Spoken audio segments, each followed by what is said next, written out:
ZORA name belongs to the father of the Corvette. Putting it on a four-door SUV is GM's boldest gamble yet.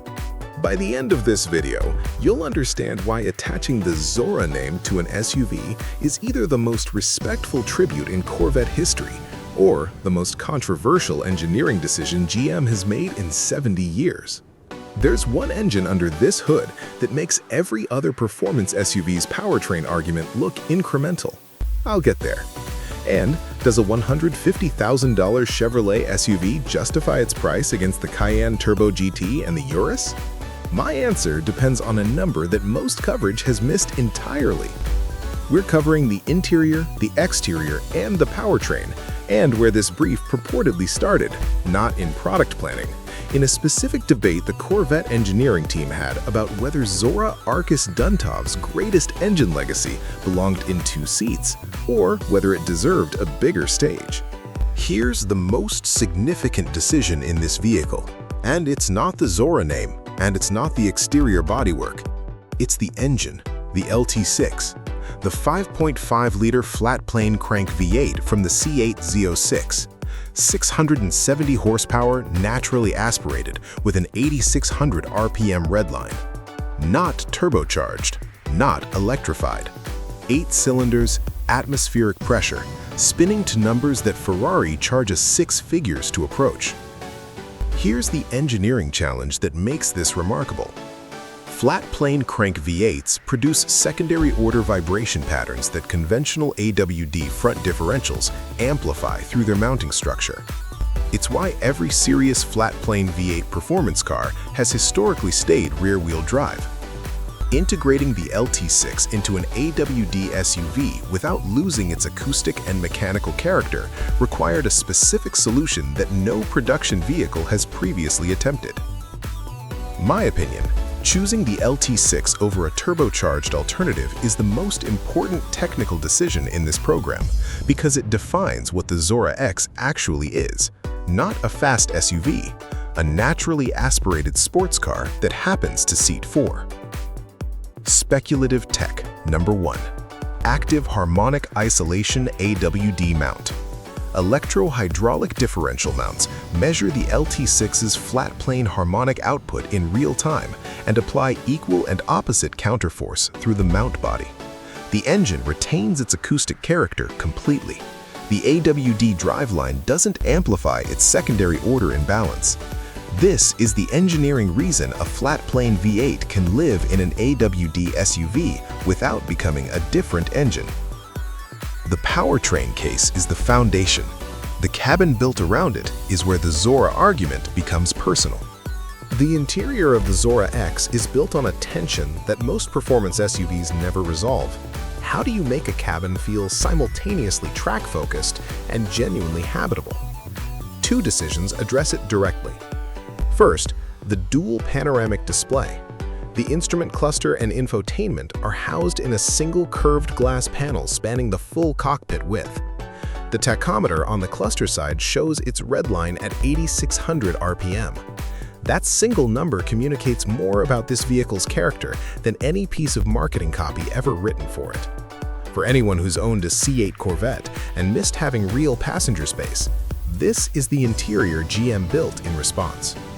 Second, the cognac leather accent strategy. The orange-brown leather running through the door cards, center console, and seat contrast panels isn't a luxury concession. The dark suede upper surfaces reduce glare during aggressive driving. The cognac lower surfaces signal the long-distance comfort that a genuine Grand Tourer must deliver, both simultaneously. That's the harder design challenge, and it's executed well. Speculative tech number 2. Adaptive carbon seat shell. The ZORA X seat's carbon fiber back structure incorporates shape memory polymer inserts at the lateral bolster mounting points. In track mode, mild electrical current hardens the polymer, increasing lateral stiffness for G-load support.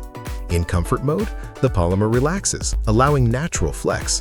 The seat's mechanical behavior shifts with drive mode without any driver input.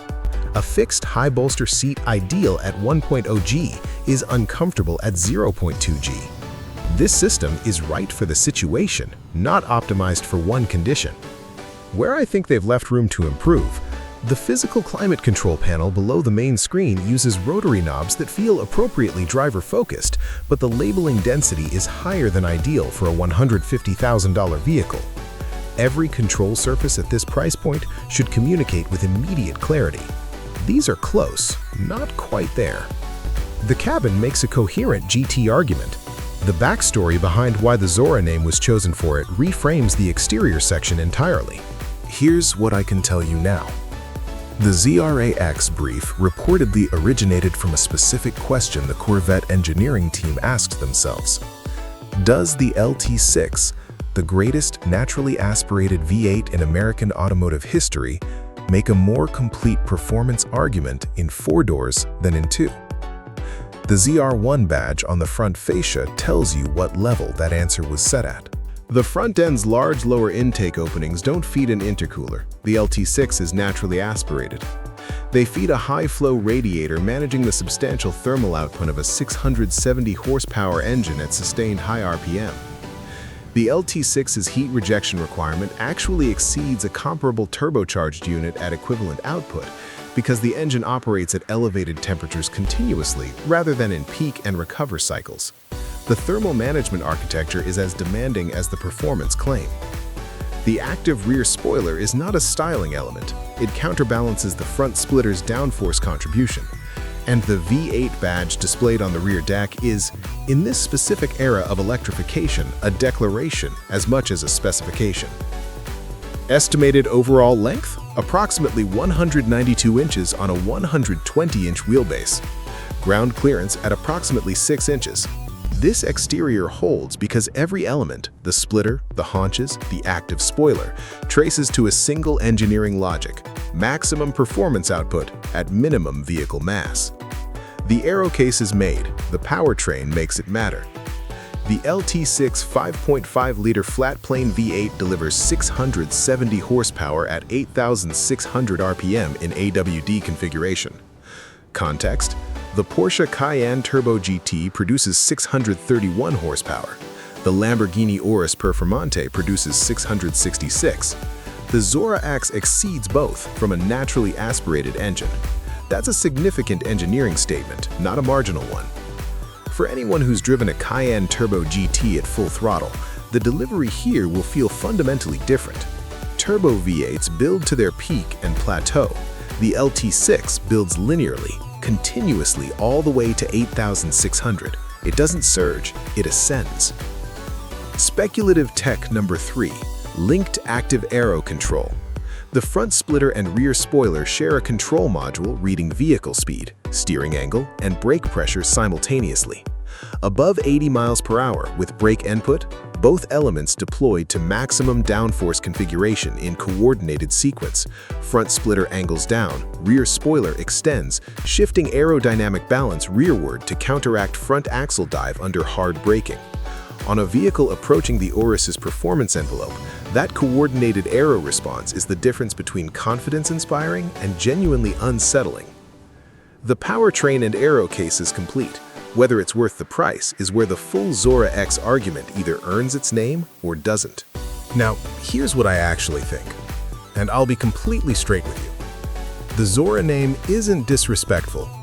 Zora Arkus Duntov spent his entire career building one argument: that a Corvette should be capable of anything a European sports car could do. A 670 horsepower naturally aspirated AWD SUV that outperforms the Cayenne Turbo GT and Urus Performante on power output at a lower price is exactly the kind of argument he would have made, and then insisted on for a decade until GM built it. Pricing for the ZORA X is expected to land between $145,000 and $165,000 fully configured. The Porsche Cayenne Turbo GT starts at approximately $200,000. The Lamborghini Urus Performante starts at $270,000.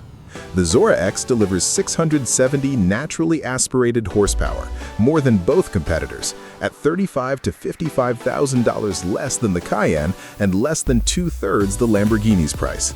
That is a genuinely remarkable value proposition for this performance tier. The V8 badge isn't only a declaration, it's a maintenance cost argument. Naturally aspirated engines carry lower service complexity at out-of-warranty intervals than turbocharged alternatives. No turbo rebuilds, no high-pressure fuel system service at Porsche or Lamborghini labor rates. The Chevrolet dealer network handles this engine, and that matters over a 10-year ownership cycle. Here's the call. If you want a performance SUV making a naturally aspirated V8 argument at a price that undercuts every European alternative, and you want the most emotionally honest engine in this class, the ZORA X is a serious option. If you need 5 full-size seats and maximum rear headroom, its sport-biased packaging will disappoint you. The Cayenne Turbo S addresses that buyer. But if performance per dollar is the question, no European answer comes close. At the open, I said the ZORA name was either tribute or gamble. Having walked the full picture, the LT6 and AWD, the active harmonic isolation, the active aero, it's tribute. Zora Arkus Duntov spent his career proving Corvettes could match Europe. This is that argument made with 670 horsepower and 4 seats. I genuinely love your take, especially if you've owned a Z06 or cross-shopped a performance SUV. Drop it below. If you want to see the ZORA X against the Cayenne Turbo GT directly, that video is right here. If this kind of real, no-nonsense automotive analysis is what you're looking for, subscribe. I'll see you in the next one.